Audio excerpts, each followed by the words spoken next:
Bismillahirrahmanirrahim. My name is Adnan Chaktai and today we are discussing merchandising activities in business.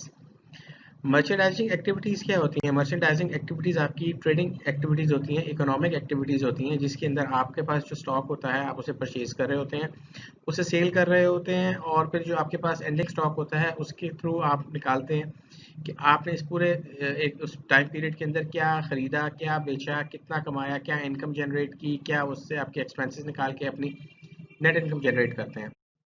इसके अंदर क्या होता है कि जी इसके अंदर होता है कि operating cycle of merchandising activities, merchandising companies की एक्टिविटीज होती हैं जिसमें होलसेलर ट्रेडर्स आते हैं, इनकम स्टेटमेंट होती है उनकी, और फिर दो तरह के सिस्टम प्रिवेल करते हैं दोनों में।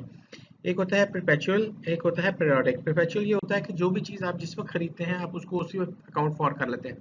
जैसे कि आपने फर्ज करें आज आपके पास आप ट्रेड करते हैं, आज आपने कुछ स्टॉक खरीदा, आपने कुछ कल खरीदा था, तो जिस दिन आप चीज़ें खरीदते हैं या स्टॉक खरीदते हैं या जो भी चीज़ आप खरीदते हैं उसको उसी दिन आप उसे अकाउंट फॉर कर देते हैं, आप उसे अकाउंटिंग के अंदर एंट्रीज ऐड कर देते हैं। इसको हम कहते हैं परपेचुअल सिस्टम, कंटिन्यूस सिस्टम। और जो पीरियोडिक होता है वो ये होता है कि आप कर रहे होते हैं और एक पीरियड, जिस तरह आप ये कहते हैं कि जी इस हफ्ते हमने बाइंग करनी है, आप एक हफ्ते में सारी बाइंग करते हैं और फिर नेक्स्ट वीक में फिर सारों को आप पोस्ट करते हैं। इसको मतलब आप एक पीरियोडिक सिस्टम आपने बनाया होता है, इंटरम पीरियड डिफाइन होता है कि आप इस पीरियड, जब ये पीरियड एंड हो रहा होता है तब आप सारी डिटेल्स कलेक्ट करके अकाउंट फॉर करते हैं। ये दो तरह के सिस्टम हैं। फिर इसके अंदर हम आगे पढ़ेंगे inventories at cost of good sold. Cost of good sold वो होती है कि जो चीज़ हमने बेच दी होती है। जब हम कोई ट्रेडिंग कर रहे होते हैं तो हमारे पास कुछ स्टॉक पड़ा होता है और कुछ हमने बेच दिया होता है और कुछ बाकी होता है। तो जो स्टॉक बेच रहे होते हैं हम उसकी कॉस्टिंग कैसे करते हैं, ये उसकी कॉस्टिंग के मेथड्स हैं। तीन टाइप के मेथड्स उसने डिफाइन किए हैं जिसको हम आगे डिटेल में पढ़ेंगे। एक होता है एवरेज कॉस्ट मेथड, दूसरा होता है FIFO method. FIFO stands for first in first out, and LIFO method, LIFO stands for last in first out. इसको आगे जब डिटेल आती है तो मैं आपको मजीद एलैबोरेट करता हूँ। मर्चेंडाइजिंग एक्टिविटीज के बारे में क्या है, व्हाट इज इन्वेंट्री? इन्वेंट्री क्या होती है? Goods that are purchased for a purpose to resell to customers. ये जो मर्चेंडाइजिंग एक्टिविटी के अंदर जो ट्रेडिंग एक्टिविटी होती है कि आप कोई चीज़ खरीदते हैं उसको फर्दर सेल करने के लिए, तो वो आपकी इन्वेंट्री कहलाती है। Operating cycle of merchandising company क्या होता है कि ये ऑपरेटिंग साइकिल क्या होता है? The series of transaction through which a business generates its revenue is cash receipts from customer। Operating cycle ये हुआ कि जी आपने आज चीज़ खरीदी, आपने ले ली, बेच दी और फिर उसके पैसे मतलब उसको आपने अकाउंट फॉर किया। इसमें यह भी होता है कि अगर आपने ऑन अकाउंट खरीदी है तो जब तक आप उसके पैसे नहीं देंगे आपका साइकिल कंप्लीट नहीं होगा, वो अकाउंट्स पेबल हैंग होगा।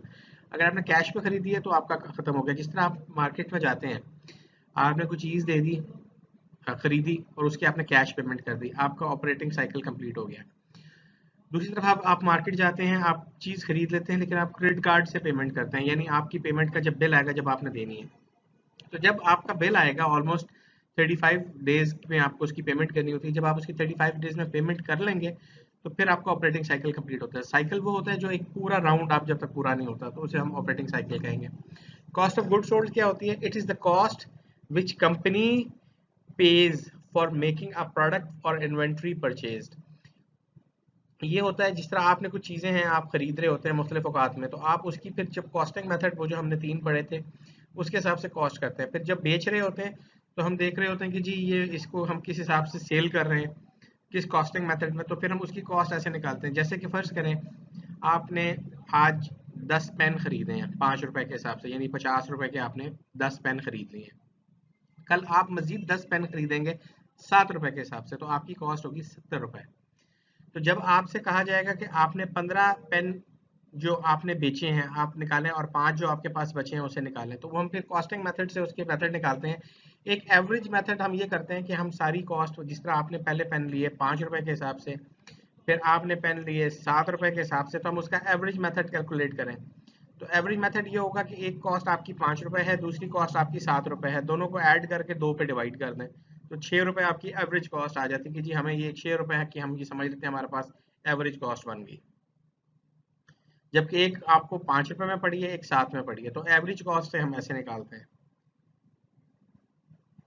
और cost of goods available for cell क्या होता है कि ये जब हम cost of good available for cell निकालते हैं, ये कॉस्ट ऑफ गुड सोल्ड से पहले का स्टेप है। यानी पहले हम इसको इस तरह से करते हैं कि हमारे पास होती है ओपनिंग स्टॉक। ओपनिंग स्टॉक वो होता है कि जो हमारे पास पड़ा हुआ स्टॉक है, कितने पड़े हुए हैं हमारे पास, फिर ये होता है प्लस हम परचेज करते हैं कि यानी हमने क्या खरीदा, तो हम टोटल उन यूनिट्स को जब ऐड कर लेते हैं सेल करने से पहले पहले, तो वो अवेलेबल फॉर सेल बन जाते हैं।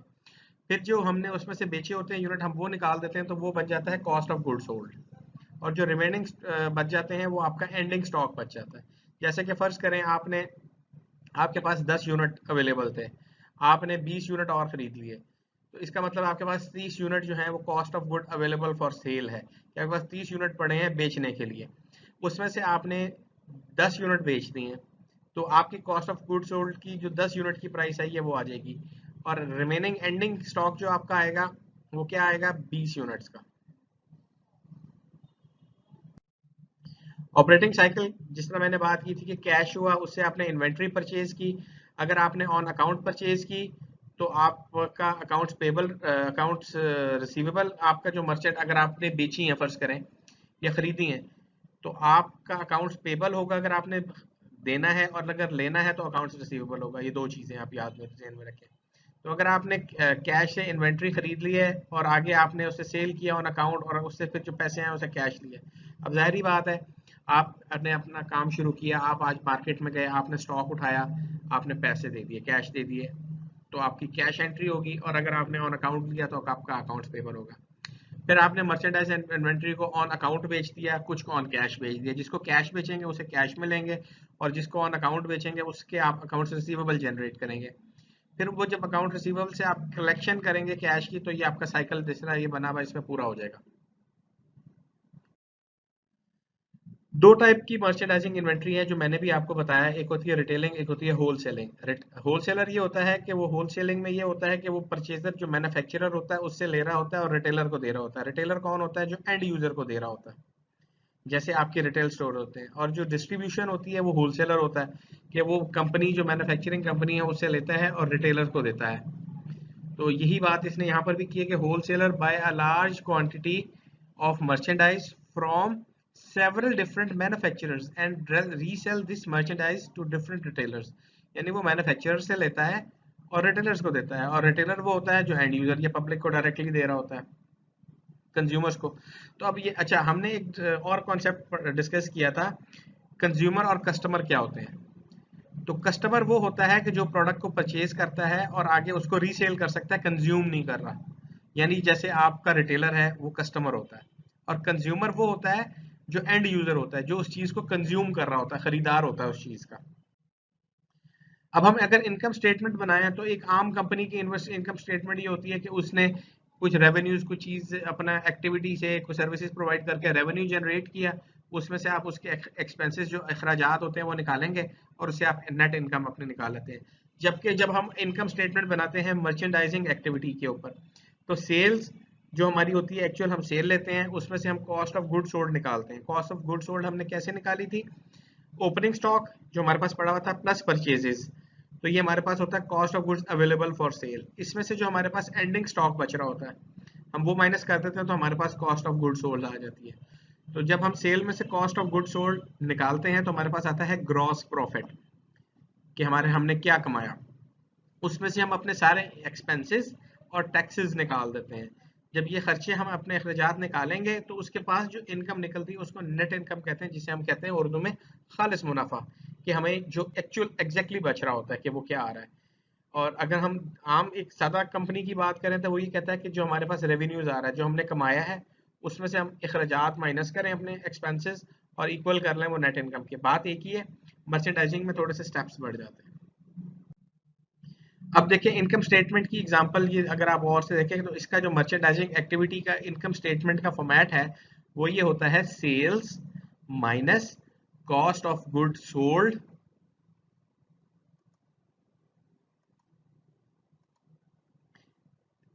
ये जैसे आपका अभी ये देखें कि जी sales minus cost of good sold is equal to gross profit, GP.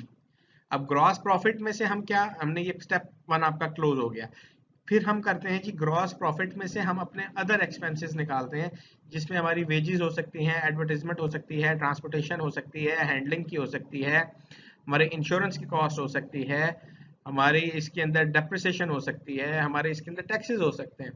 सारे अखराजात निकालेंगे तो हमारे पास निकलेगी नेट इनकम, जिसको हम कहते हैं हमारा खालिस मुनाफा। ठीक है, ये नेट इनकम। अब हम इसकी एग्जांपल को प्रैक्टिकल देखते हैं। अब ये देखें, इसने ये किया कि जी सेल्स इसकी है 15,000 की, कॉस्ट ऑफ गुड्स सोल्ड है 3500 की, तो ग्रॉस प्रॉफिट आया आपका 11,500। अब इसमें से उसने जो ये एक्सपेंसेस आपके तीन है ऑपरेटिंग एक्सपेंसेस, वेजेस है 620, एडवर्टाइजमेंट एक्सपेंस है 150 का, एंड डेप्रिसिएशन एक्सपेंस इज 430। तो ये अब आपका हो गया 1200 के करीब। अब आप 11,500 में से 1200 निकाल दें तो आपके पास नेट इनकम जो आपकी आ जाएगी वो आपकी आएगी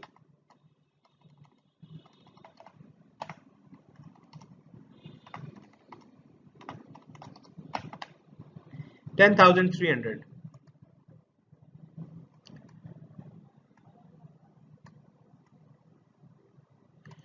ये आपकी 10,300 जो है ये आपकी नेट इनकम आ गई।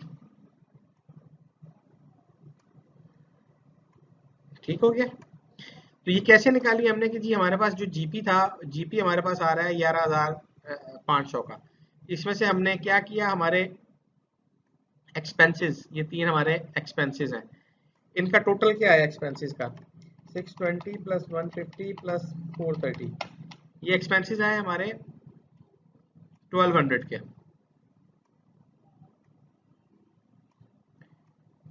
ठीक है, तो ये एक्सपेंसेस इसमें से हमारे होंगे माइनस, जैसे उसमें ब्रैकेट लगी हुई है, जो चीज माइनस होती है हम अकाउंटिंग में उसमें ब्रैकेट लगाते हैं, तो इसमें ब्रैकेट, जैसे ब्रैकेट लग गई तो ये आपका निकल आएगा ग्रॉस नेट इनकम, खालिस मुनाफा जिसे हम कहते हैं। तो ये एक फॉर्मेट था जिसमें से आपको समझाया कि इस तरह से ये एग्जीक्यूट होगा। Different approaches used in accounting for merchandising inventories. मैंने आपको बताया था दो तरह का मेथड है कि इसको किस दो अप्रोचेस हैं जो हम फॉलो करते हैं, एक परपेचुअल सिस्टम होता है, एक पीरियोडिक सिस्टम होता है। परपेचुअल सिस्टम के अंदर मैंने आपको बताया था कि जैसी ट्रांजेक्शन होती है हम उसे अकाउंट फॉर कर देते हैं, जैसे कि all transaction including cost of merchandise are recorded immediately as they occur, record is up to date all the time. यानी कि जैसी आपकी परचेज आती है, आपका कंप्यूटराइज सिस्टम है, हमारे जो नॉर्मली सिस्टम प्रिवेल करता है और सारा ऑटोमेशन है, जैसे कि हमारे पास परपेचुअल सिस्टम होता है कि जैसे ही आता है हम उसे फीड कर देते हैं और वो अकाउंट फॉर हो जाता है। जो पुराने जमाने में सिस्टम प्रिवेल करा था that is a periodic system, कि जी आप उसको पहले रफ निकालते रहते हैं गेट पे और फिर उसको 15 दिन के बाद ले जाते हैं और अपने अकाउंटेंट के साथ बैठ के उसको टैली करके सारा उसे फीड करवा देते हैं एक पीरियड के बाद, तो फिर उसमें आपका जो है वो हो जाता है। वो स्लो प्रोसेस है, ये आपका record up to date process है परपेचुअल इन्वेंटरी सिस्टम, और हम इसी को ही मेनली फॉलो कर रहे होते हैं। अब परपेचुअल एंट्री सिस्टम में ये है कि आपने अब जिस तरह वो ये बात कर रहा है कि अगर आप एग्जांपल से purchase inventory record at cost, कि आपने 5,000 की आपने परचेज की, 5 यूनिट खरीदे आपने 5,000 रुपए के, यानी 1,000 रुपए का एक यूनिट आपको कॉस्ट किया, तो आप इसको 1,000 यूनिट हो गए, आपकी यूनिट प्राइस होगी आपकी 1,000 और नंबर ऑफ यूनिट्स आपके हो गए 5। ठीक है, तो आप इसकी परचेज, अब आप अगर आप इसकी परचेज एंट्री करेंगे तो आप ये कहेंगे purchase 5 unit at the rate 1,000 rupees a unit, total आपकी आ गई इन्वेंट्री की कॉस्ट 5,000। अब ये 5,000 आपने कैश से पे किया है, तो आपके पास इन्वेंट्री जो स्टॉक है वो डेबिट हो रहा है, आ रहा है, और जो जा रहा है वो कैश जा रहा है। तो 5,000 से आप इन्वेंट्री को डेबिट करेंगे और 5,000 से आप कैश को क्रेडिट करेंगे।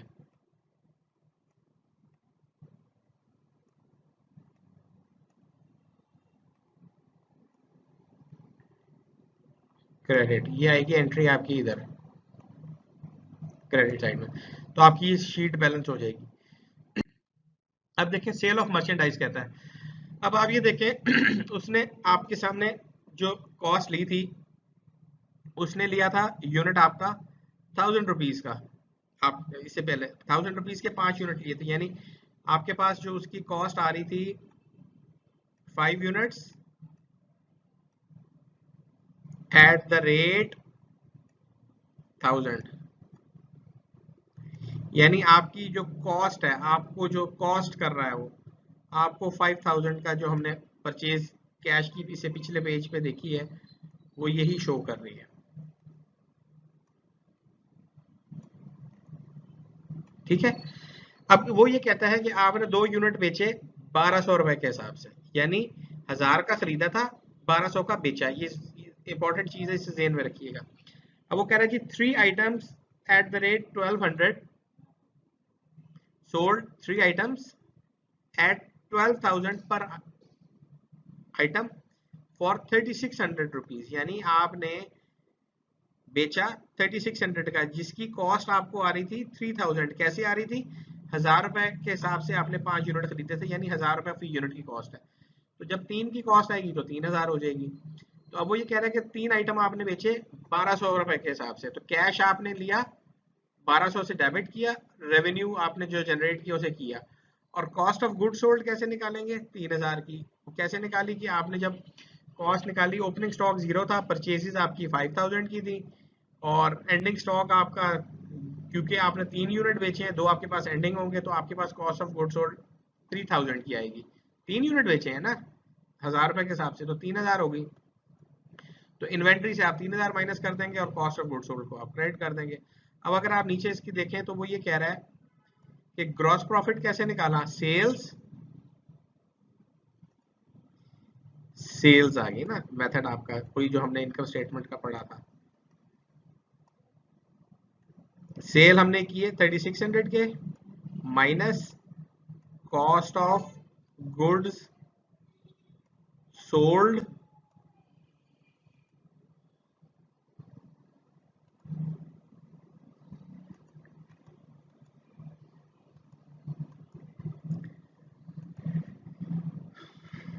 Cost of goods sold is equal to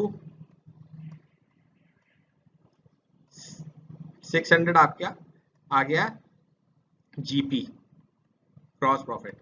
sales minus CGS, cost of goods sold is equal to gross profit. 600 का आपका ग्रॉस प्रॉफिट आ गया।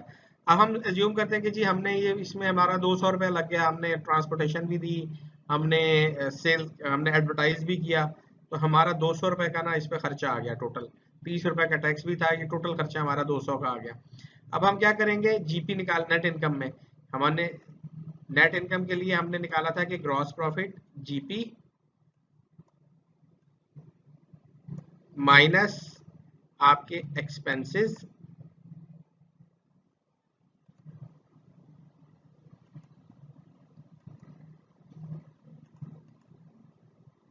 इज इक्वल टू आपकी आ गई नेट इनकम, जिसे हम खालिस मुनाफा कहते हैं। तो ये मेथड जो है ना इनकम स्टेटमेंट का, ये जरूर याद रखें कि sales minus cost of good sold is equal to gross profit, और माइनस आपके एक्सपेंसेस इक्वल टू आपकी नेट इनकम, एनआई। ठीक है, ये नेट इनकम या नेट लॉस।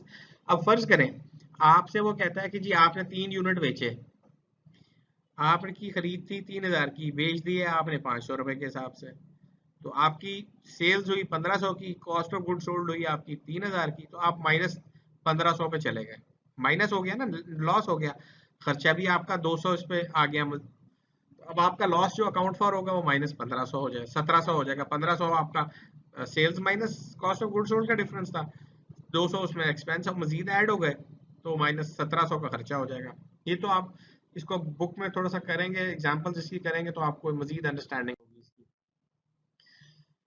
अब वो ये कहता है कि अगर वो अकाउंट अकाउंट एंट्री परचेज की गई है तो उसको फिर हम कैसे एंट्री करेंगे, उसका मेथड बताया है। तो उसने ये किया कि जी आपने 5000 के जो यूनिट खरीदे थे, 1000 रुपए के हिसाब से 5 यूनिट खरीदे थे 5000 के, तो इन्वेंट्री जो होगा स्टॉक आपका वो डेबिट हो गया, और अकाउंट्स पेबल के नाम चला गया कि ये अकाउंट्स पेबल से हमने दिया, अकाउंट पेबल हमने ये देना है, वो जो भी पार्टी का नाम होगा वो यहाँ पे आ जाएगा। जब हम उसको सेल कर रहे होंगे और वो भी हम उधार पे कर रहे होंगे, तो हम अकाउंट्स रिसीवेबल जिस पार्टी को दे रहे होंगे उसका नाम आएगा, और रेवेन्यू में हम उसको से क्रेडिट कर देंगे। इन्वेंट्री रिकॉर्ड में ये होगा कि cost of goods sold debit हुई है, कहाँ से हुई है, और इन्वेंट्री के नाम से, इन्वेंट्री से गई है। इसको इस तरह से करेंगे। अब जो अकाउंट्स पेबल सप्लायर का है, हम ये कहते हैं कि जी 5000 के हमने यूनिट खरीदे थे 5, तो 5000 अकाउंट पेबल, जो हमने सप्लायर का नाम है वो अकाउंट्स पेबल के हेड के अंदर आता है, इसलिए वो supplier name in accounts payable debit हुआ। और हमने कहाँ से किया? कैश से पे कर दिया। यानी हमने उसे कहा कि हमें आज माल दे दे, हम तो ये 1 हफ्ते के बाद पैसे देंगे। अब ये जो एंट्री है 1 हफ्ते बाद होगी कि उस पार्टी के नाम पैसे जो रिवर्स होंगे और कैश से चले जाएंगे। और इसी तरह जब हमने कलेक्शन करने हैं, जब हमने लोगों से जो हमने उधार पे बेचा है वो हमने जो वापस लेना है, तो कैश हमें आ रहा होगा और पार्टी जिससे आ रहा होगा उसको हम उसके नाम से रिवर्स कर देंगे, माइनस कर देंगे। Accounts receivable, party name, credit. अब पीरियोडिक एंट्री सिस्टम में क्या हुआ, ये इसका ऑल्टरनेट सिस्टम होता है। तो इसमें हम इन्वेंट्री से नहीं, परचेजेस के नाम इसको डाल रहे होते हैं कि ये हमने परचेज किया, परचेज से हम क्रेडिट कर रहे होते हैं। जैसा कि इन्वेंट्री एट द एंड, हमने एक इन्वेंट्री खरीदी, हमारे पास इन्वेंट्री अभी खरीदी 1 लाख रुपए की 2012 के अंदर। जब हम 2011 को क्लोज कर रहे हैं दिसंबर में, तो हमारे पास जो स्टॉक इन हैंड आ रहा है, जो उसकी जो हमारे पास इन्वेंट्री की कॉस्ट आ रही है, वो आ रही है 20,000 की। हमने जनवरी के अंदर, जनवरी 2012 में हमने 1 लाख का मर्चेंडाइज खरीदा। इट मीन्स कि हमारी जो cost of good available for cell जो थी वो हो गई 1,20,000। कैसे हुई? ये आपका हो गया ओपनिंग स्टॉक,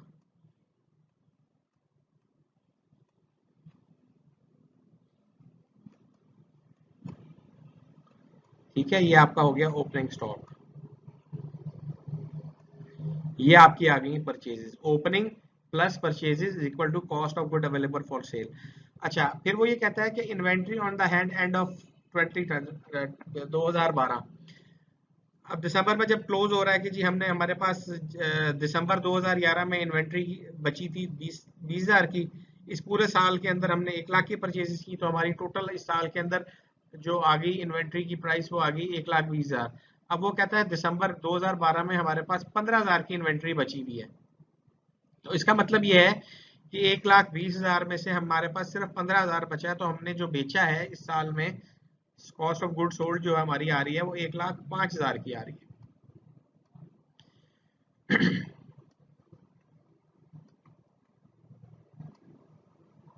ठीक है, 1,05,000 की आ रही, कैसे आ रही है?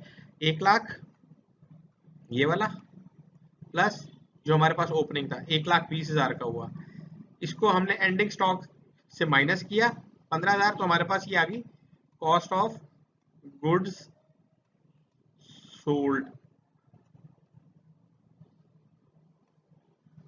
ठीक है, कॉस्ट ऑफ गुड्स सोल्ड आ गई।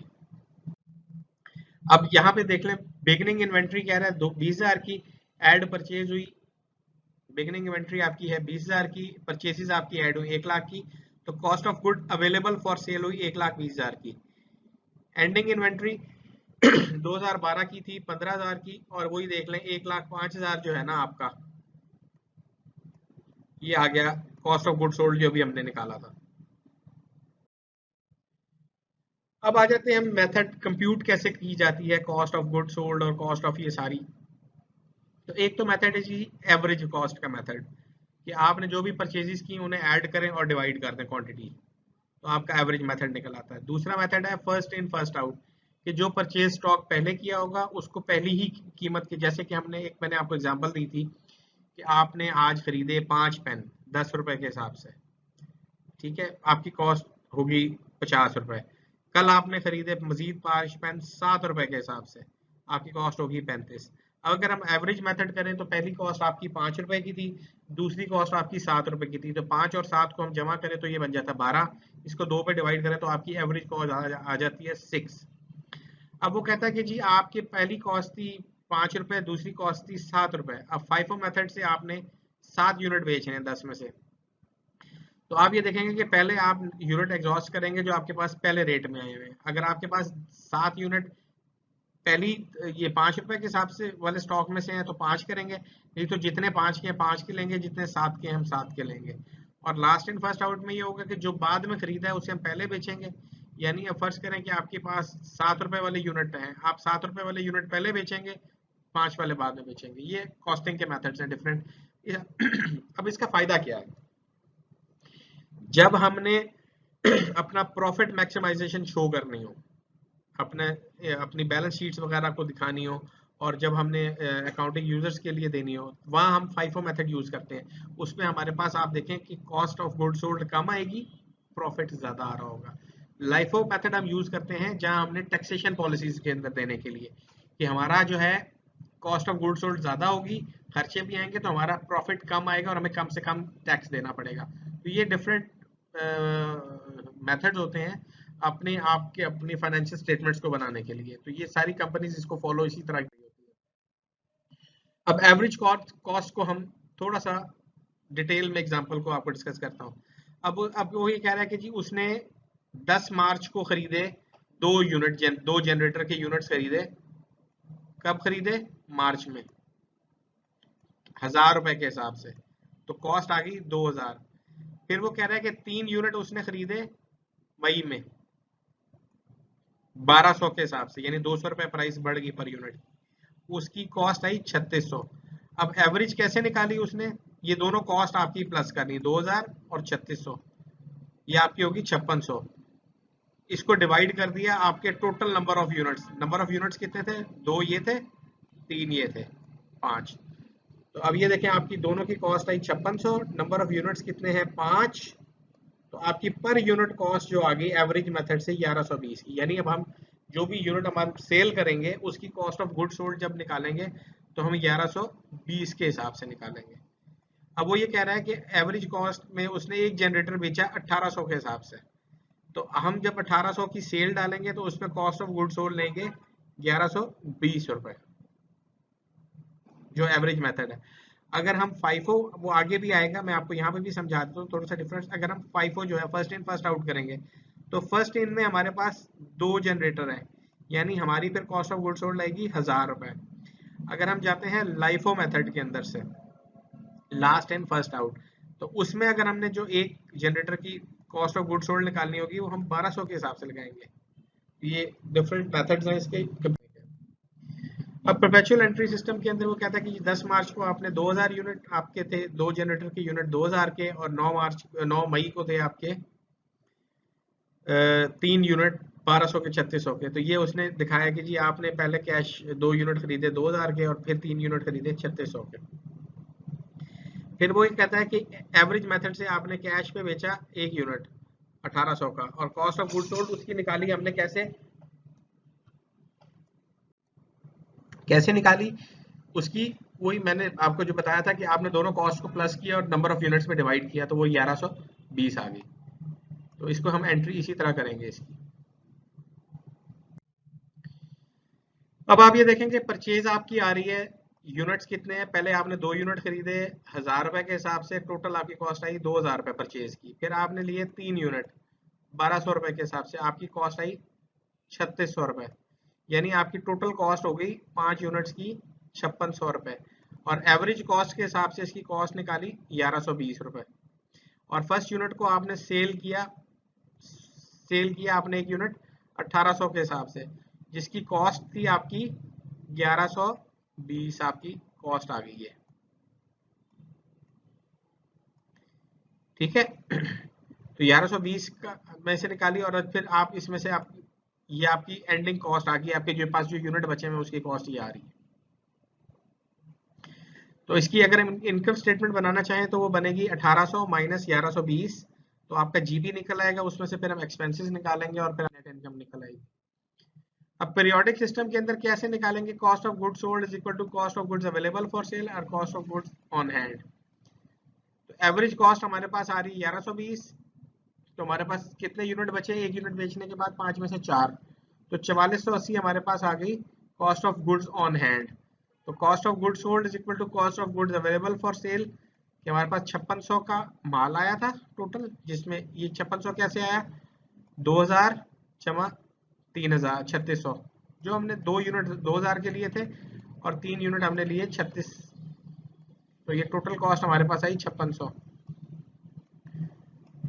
और जो स्टॉक बचा उसकी कीमत थी 4480, वो माइनस करें तो 1120 हमारे पास कॉस्ट ऑफ गुड्स सोल्ड आ गई, जो हमने उधर पहले परपेचुअल सिस्टम में भी निकाल ली थी सेम।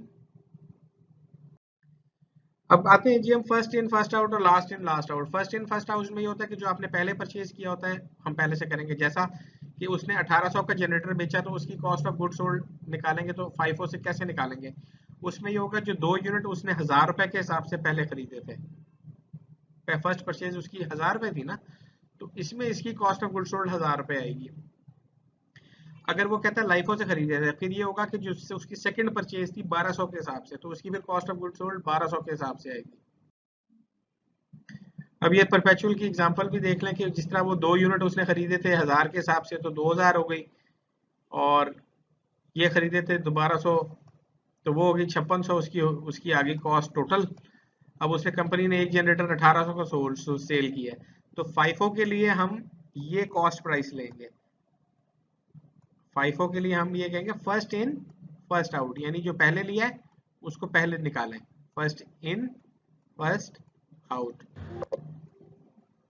और लाइफो के अंदर हम लेंगे लास्ट इन फर्स्ट आउट, कि जो बाद में खरीदा है उसको हम पहले निकालेंगे। तो आप ये देख लें कि ये फर्क आएगा, इसमें आपके पास 200 रुपए ज्यादा आ रहा होगा इनकम में, क्यों? कॉस्ट ऑफ गुड्स सोल्ड 1000 है, इसमें आपके पास 200 रुपए कम आ रही होगी आपकी इनकम, क्यों? इसमें आपकी कॉस्ट ज्यादा आ रही है। ये फर्क है दोनों में। अब आप इसको अगर यहाँ पे देखें फाइफो मेथड में, तो वो ये कहता है 2 यूनिट आपने परचेज की 1000 के हिसाब से 2000, 3 यूनिट की 36,000, ये तो क्लियर हो गया। ये आपकी टोटल कॉस्ट आ गई 5600 की, यहाँ पे 5600 की कॉस्ट आ गई आपकी।